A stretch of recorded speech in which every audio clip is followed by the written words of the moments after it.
The Community Television Consortium of Stark County presents this week's edition of What's Happening, the show about you, the people of Stark County. And now your host for tonight's program, Susie Vitale. Good evening and welcome to another edition of What's Happening in Stark County. I'm Susie Vitale. Our first guest this evening is Jody Fellers, who's the new director of the American Red Cross Rape Crisis Service. Okay, now you have a lot of programs there and services, so would you like to just sort of start, we'll talk about the programs that you have? Sure. Like you said, we offer a lot of different services. Probably the most important top three, I guess you want to say, we offer court, hospital, and police advocacy. Okay. Which basically means that we will go to the hospital through any kind of court proceedings and through any kind of police questioning or other kind of legal matters like that with the rape survivor, so that they don't have to go through that type of thing alone. We also offer a 24-hour hotline, and that operates 24 hours through the staff and our volunteers, and we also offer a variety of educational programs. Okay, now let's start with the hotline. Okay. If somebody needs to call, and they call you, they might be really worried or afraid about calling. Right. So what's it going to be like if somebody dials that number and calls you? What can they expect? Well, they can expect to, first of all, we have an answering service. So what happens is the call goes directly to our answering service, and they are immediately paged a volunteer, and a volunteer will get back to the person within 5 or 10 minutes. So that there's a little bit of time span in there, just so that we can, page an advocate, have the advocate give them a call, and then see what type of assistance they need at that time. Okay, so if someone is maybe at home or out somewhere, would someone go get them, or what do you do? It depends on the situation. If the advocate receives a call just from a survivor, someone who just needs to talk over the phone, then they would handle that call such as like that. If it's a hospital call and there is a survivor at the hospital who is in need of support, then the advocate would go directly to the hospital. Okay, and probably is that basically what happens most of the time, is that they go to the hospital? Is that part of the procedure? Right. Okay, now once they're at the hospital, then you do have the hospital advocacy. Right. So someone comes there that's assigned to that person, right. And they just stay with them? And right, and they'll offer as much information, support, basically just stay with them through the whole examination and kind of be a support person for them. And then you said the police advocacy, so in other words, when they're being questioned, so that they're not by themselves because they're obviously upset and frightened. Right. So you have someone that would that be the same person that went to the hospital? Yes. Okay. Very often it is. Okay, and then the court advocacy, is this an attorney or? No, it's just a volunteer, and really they're not specifically trained in all of the legal terms or legal proceedings, but again, they would be there mostly just for support, just so the person wouldn't have to go through that kind of process by themselves. Okay, about how many calls do you get? Do you get a lot of calls in this area? Unfortunately, we do. We get around 30 to 40 a month. Now, not all of them involve a hospital call, but we get between 30 and 40 a month through our hotline. That's really shocking. It is. Okay, so you get that many calls, and you do depend on volunteers. So if someone is interested in helping out, what do you require of your volunteers? Obviously, they've got to have some training because they're dealing with someone who's very upset. We offer a 16-hour training. It has a lot of crisis intervention, so they can learn those skills, listening skills. We have a great deal of basic education on the dynamics of rape and what to look for in survivors' responses and so on, and just how to handle some of the situations that you might run into. How much time does it take to learn all this? It's a long time. It's a long course? Yeah, it's a 16-hour course. Okay. And it's divided up, maybe two Saturdays, 2 week, evenings. So it requires a large commitment on the part of the volunteer. Sure, and you would be committed if you were volunteering to do this. Now, once they're a volunteer and they're trained, then what happens? How much time do you ask of them? Well, we ask that they volunteer 2 evenings a month on our hotline. Okay. So if somebody wants the hotline, more information, they want to talk to you, what's the phone number they would call? They can call 453-0146, and anybody in the Rape Crisis Department would be glad to answer the questions. Okay, thanks for coming this Thank evening. you. We've got more. Stay with us.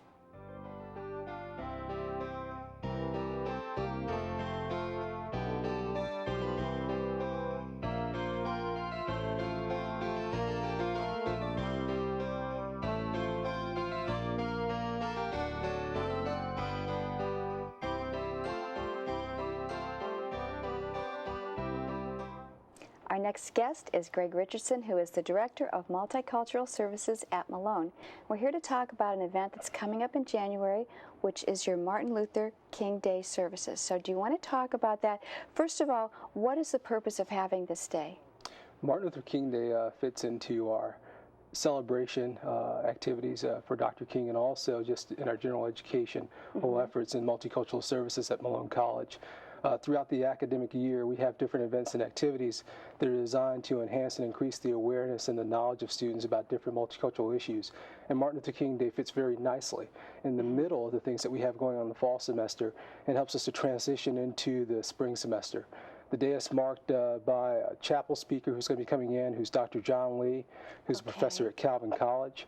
We're also going to have workshops and seminars in the afternoon that are designed to help enhance students and community members who want to participate their knowledge about different issues about multiculturalism.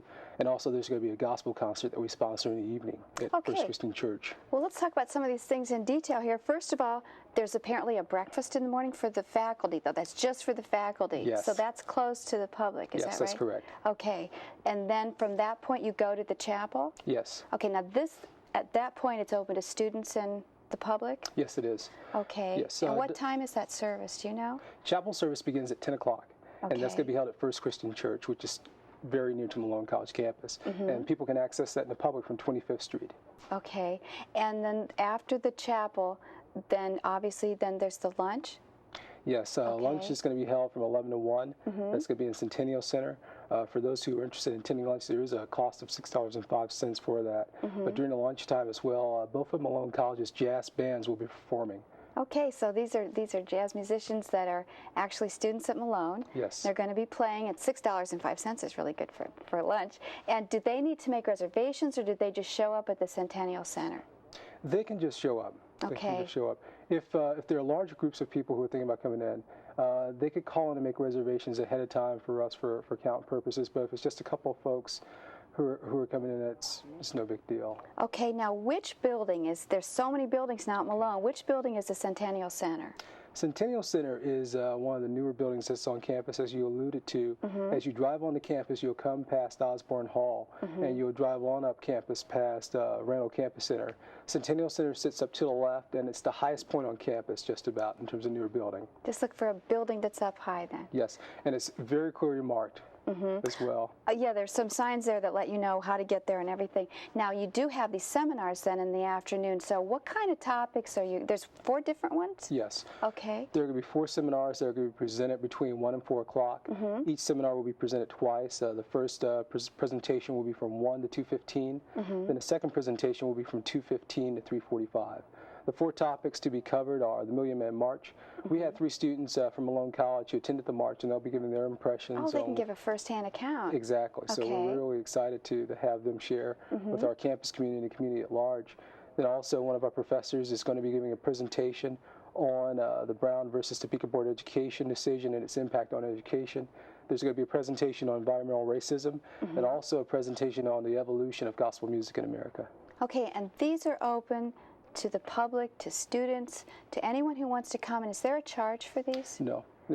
Seating is on a first-come, first-served basis, but they're free. Okay, and you don't need to make reservations? Not at all. Okay, so anyone can come over to Malone. And where are the seminars going to be held?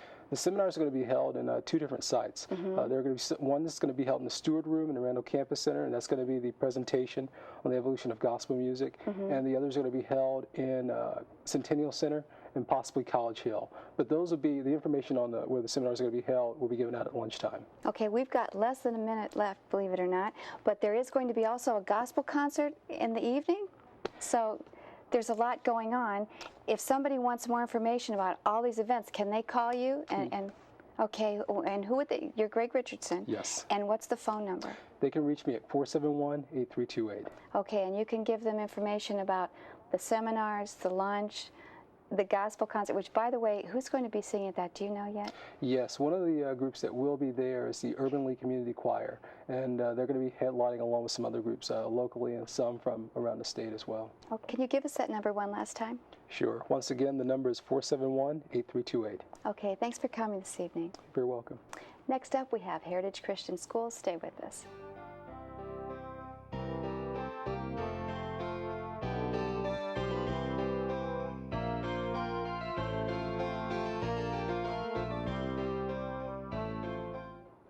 Our next two guests are from Heritage Christian School. We have Dave Elliott, who's the chairman of the Board of Education, and we have Linda Miller, who is a teacher at Heritage Christian School.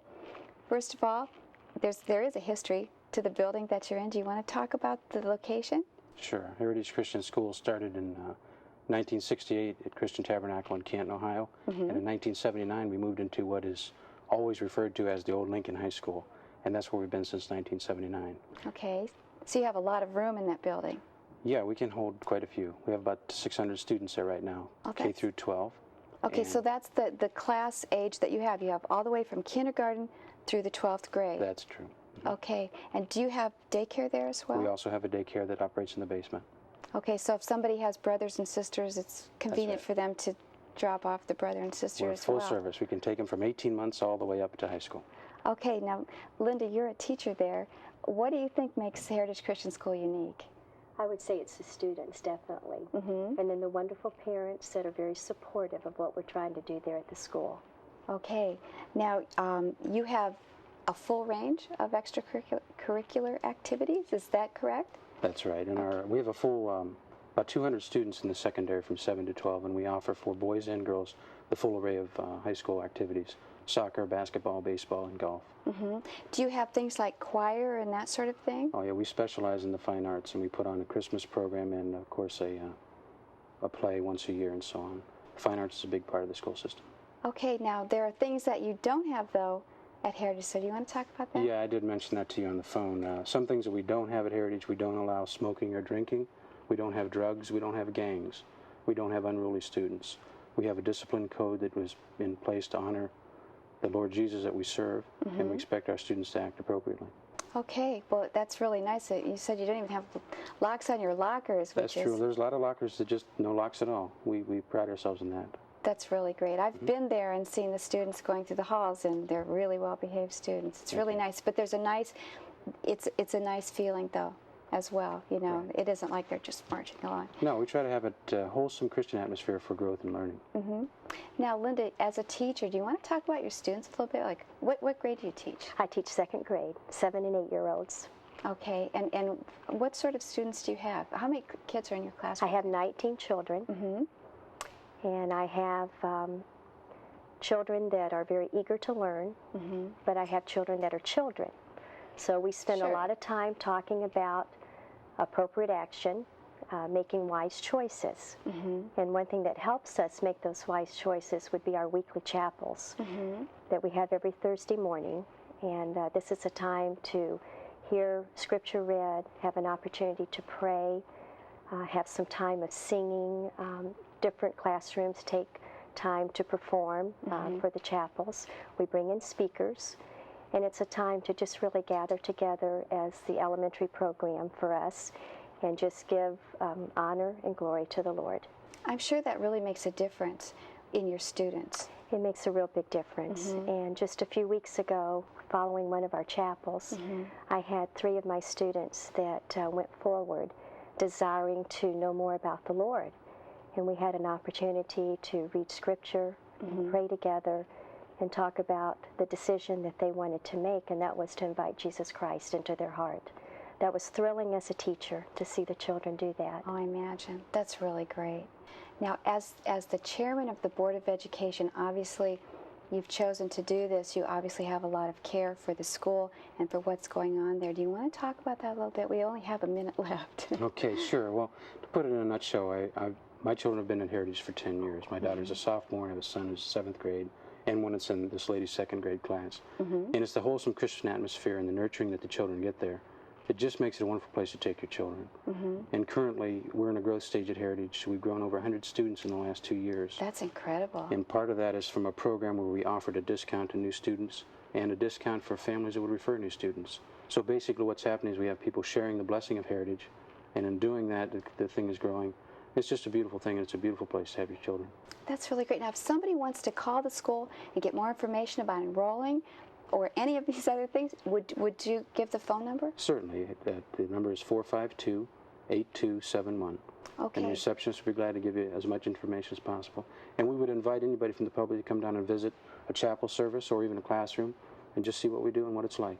Okay, well, thanks for coming this evening. Thank you for having us. We've got more. Stay with us.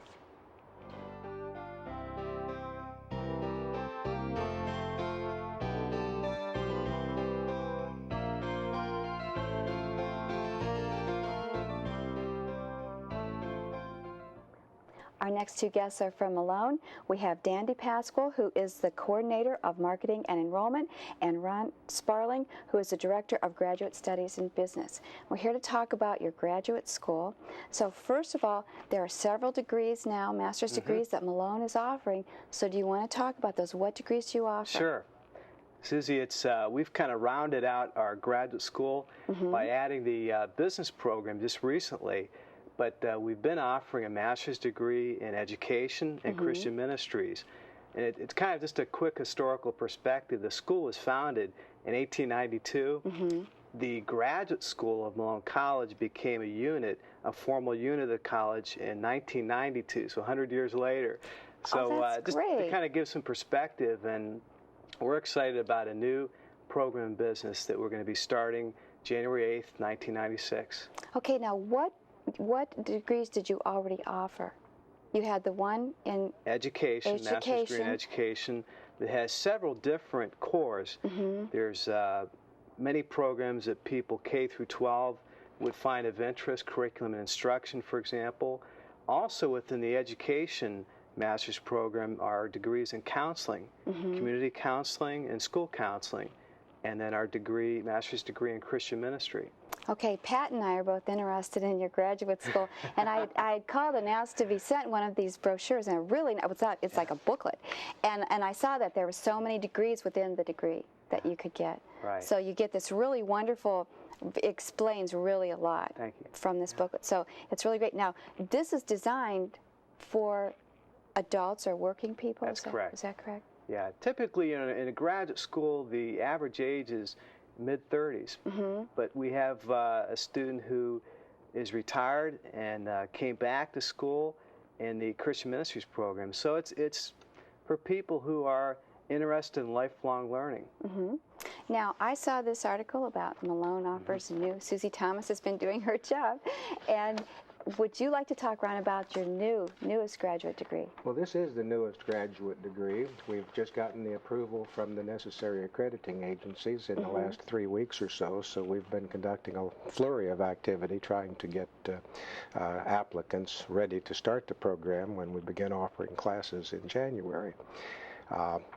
The program is designed, as you'd already indicated, to meet the needs of people who are at their mid-career points, want to continue their education, may need a higher level degree for their next promotion or career move.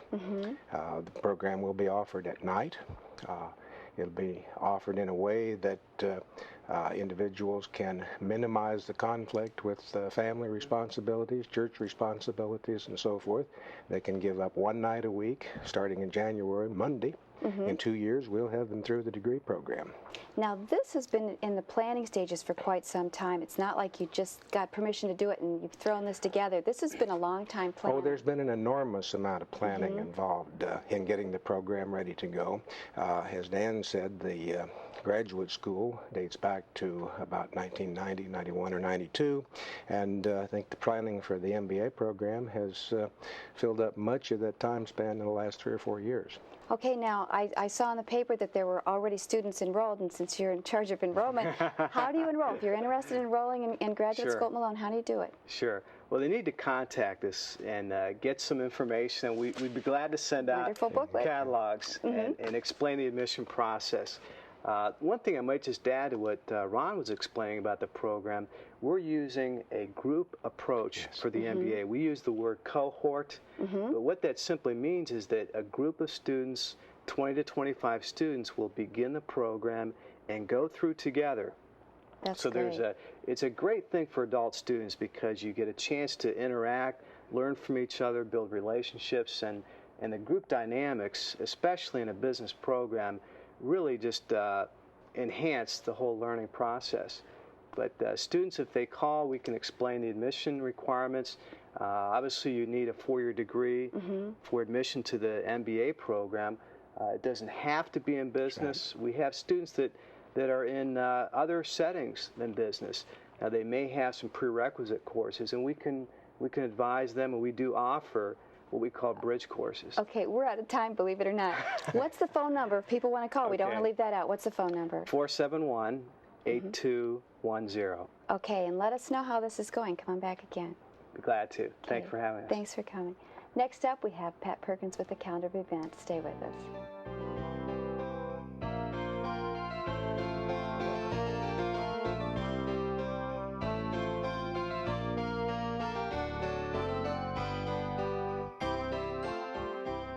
Next up is Pat Perkins with the calendar of events. Pat? Thank you, Susie.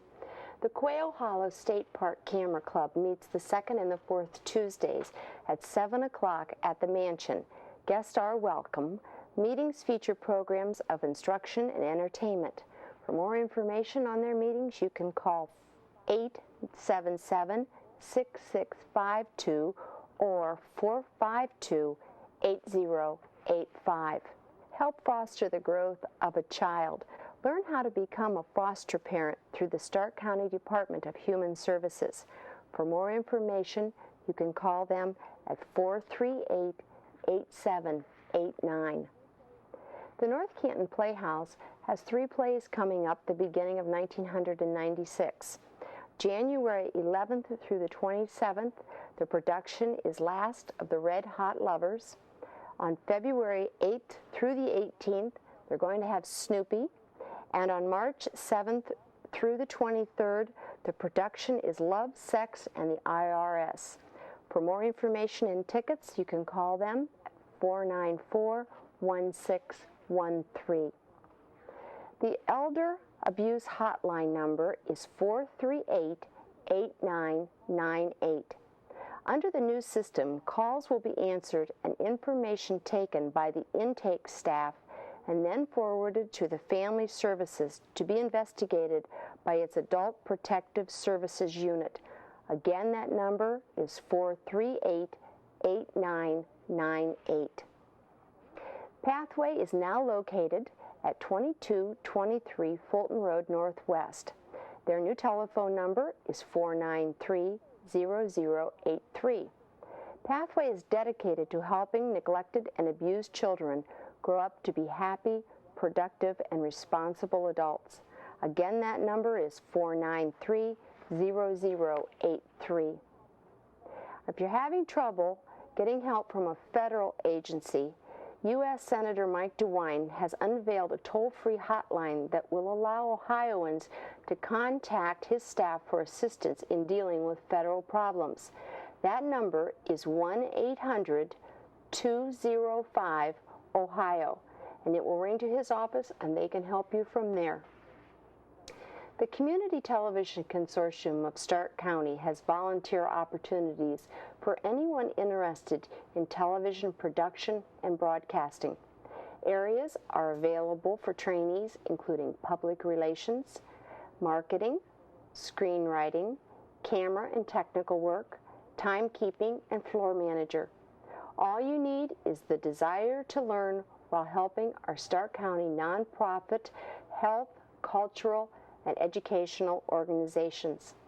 If you'd like to help us out or you'd like more information, give us a call at 493-8925. And if your nonprofit club or organization would like to appear on What's Happening, or you would like to have its announcements read on our calendar of events, you can write to us, the Community Television Consortium, Post Office Box 8335, Canton, Ohio, 44711, or again, you can give us a call at 493-8925. What's Happening in Stark County airs on Warner Cable, Channel 11, on Tuesdays at 6 and at Thursdays at 6:30, and on Maslin Cable, Channel 50, on Thursdays at 7:30. Thanks, Pat. That wraps up another edition of What's Happening in Stark County. All of us here at the CTC wish you a Merry Christmas and a Happy New Year. Thanks for joining us.